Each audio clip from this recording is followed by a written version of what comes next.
Well, the game, in the way I schedule, I'm always going to want the league lets us play two non-D1 games, and I want to play one early to get some people's feet wet. That like Sule, who redshirted last year. Okay, I mean I'm sure he's just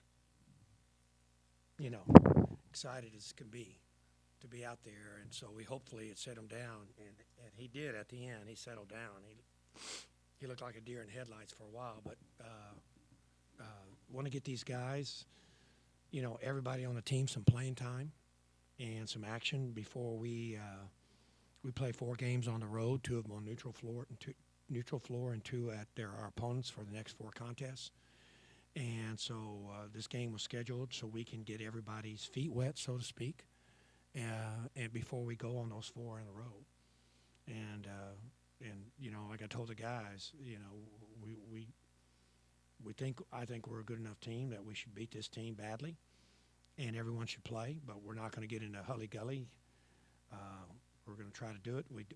We did have some moments where I felt like we were more into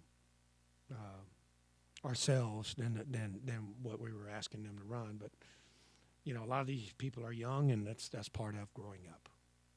They just want to play and score, but it helps us hopefully get them to see the bigger picture in what we're trying to create here.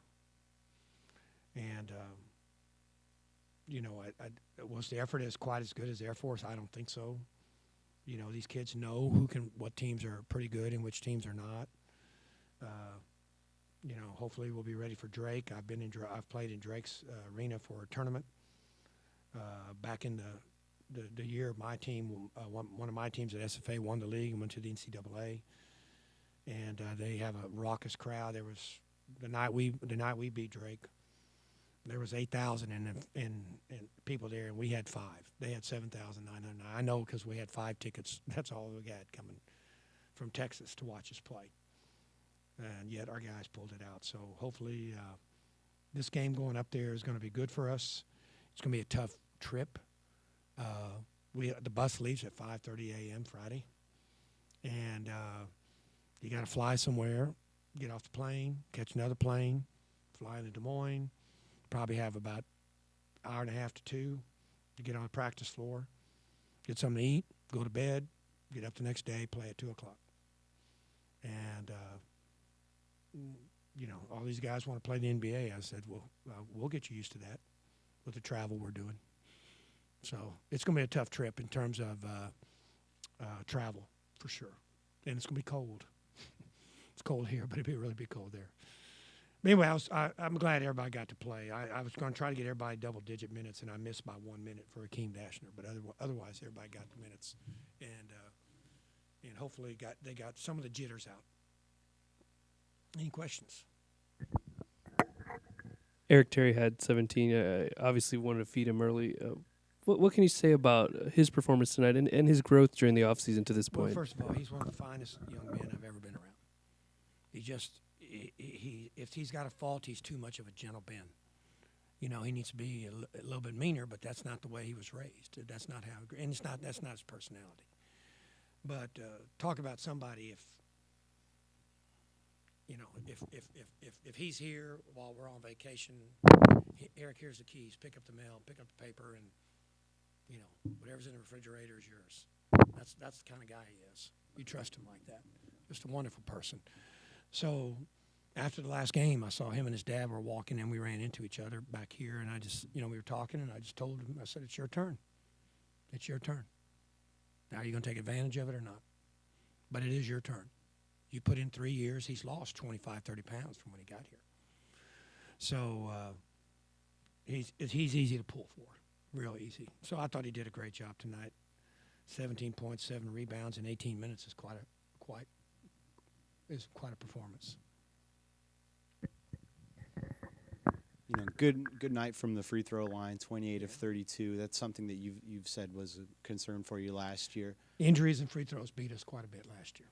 You feel a little more comfortable with your team from the line? Yeah, Eric Terry can shoot it really well. But I of those starting 5, some pretty good free throw shooters in there, or at least better than we had last year. But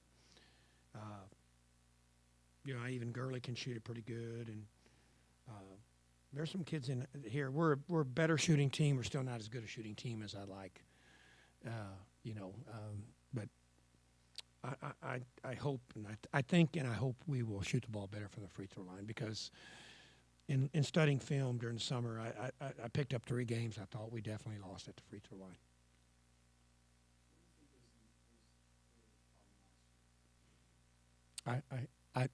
I don't know. That's one area that it is hard for me to take responsibility for someone at the line for 10 seconds from 15 feet away. I tell the players, I can take the heat for a lot of things, but free throws is one I'm not. You got to make free throws, guys. And anything with shooting, free throws, shooting, that just takes time in the gym. And we don't have time to do 45 minutes of free throw shooting.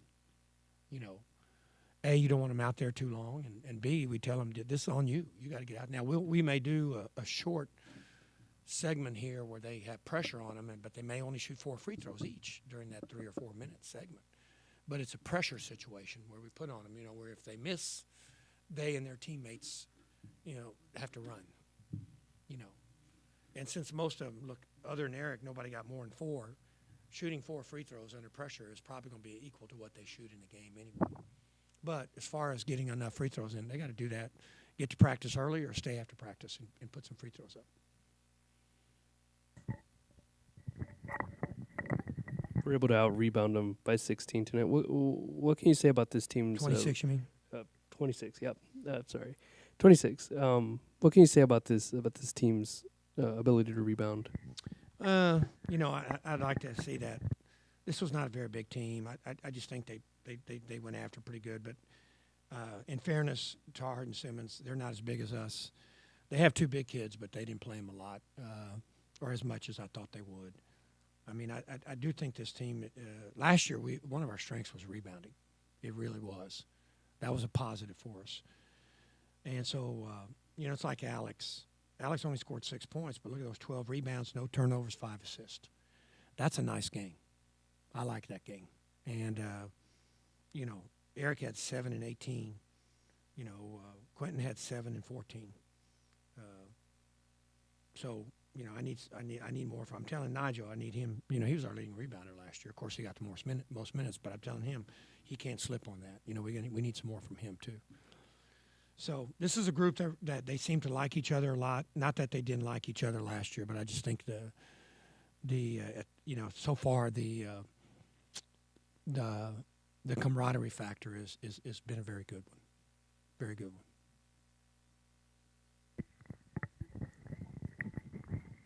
No Mason Harrell. Why was he held out of injury, or? He had a tooth pulled yesterday. The doctor wanted him 48 hours. So he wanted to play, but we wouldn't let him. So that was all that was. So he just had to get a tooth pulled.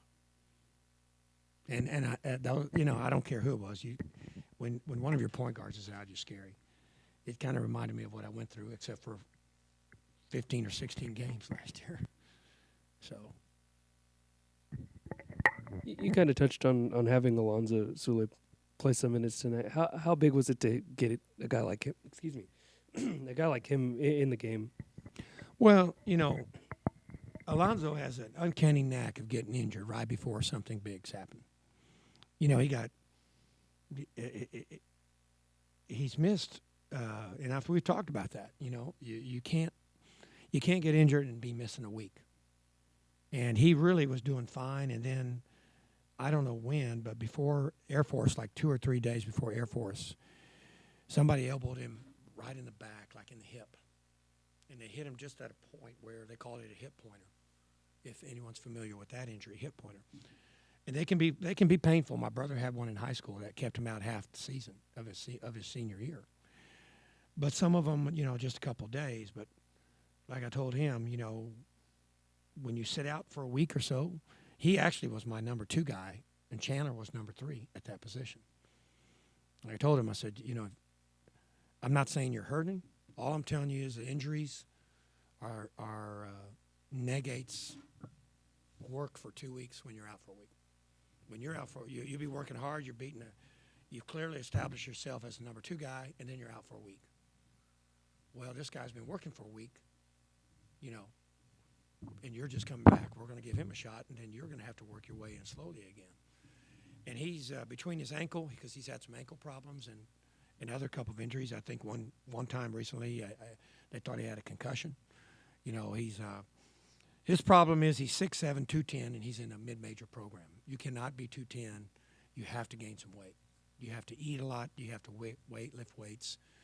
And, you know, that's going to be an issue for him with his weight situation right now. He's a pretty athletic player. You know, that I would give him. He can jump and all that. He can run when I yell at him. He likes to jog, and then he hears me. He's, oh, runs after that.